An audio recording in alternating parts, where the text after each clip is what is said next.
Tollywood hero Sharwanand వ్యక్తిగత జీవితం చర్చనీయాంశమైంది. 2023లో రక్షితను వివాహం చేసుకున్న ఆయనకు గతేడాది కుమార్తె పుట్టింది. చిన్నారి పేరు లీలాదేవి. అయితే ఈ జంట మధ్య విభేదాలు తీవ్రంగా మారడంతో కొత్త నిర్ణయం తీసుకున్నట్లు సమాచారం. సినీ ఇండస్ట్రీలో ఇటీవల కాలంలో విడాకులు సర్వసాధారణంగా మారాయి.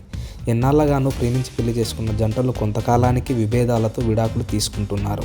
కొత్తగా పెళ్ళైన వారే కాదు, వివాహం చేసుకుని 10-20 సంవత్సరాలు దాటిన వారు కూడా ఇలాగే వ్యవహరించడంతో చర్చనీయాంశం అవుతుంది. తాజాగా టాలీవుడ్లో శర్వానంద్ చిన్న పాత్రలతో కెరీర్ ప్రారంభించి హీరోగా తనకంటూ ప్రత్యేక గుర్తింపు తెచ్చుకున్నాడు. శర్వానంద్ 2023లో రక్షితారెడ్డిని వివాహం చేసుకున్నాడు. వీరికి గతేడాది ఓ పాప పుట్టగా లీలావతి అని నామకరణం చేశారు. ఎంతో అన్యోన్యంగా ఉండే ఈ జంట మధ్యలో కలతలు రేగాయని తెలుస్తుంది. మనస్పర్ధలు కాస్త చిలికి గాలివానలా మారి విడిపోయే వరకు వచ్చిందట. అయితే కలిసి బతకలేకపోయినా విడాకులు తీసుకోకుండా విడిగా ఉంటూ ఎవరి జీవితం వారు బతకాలని నిర్ణయించుకున్నారట.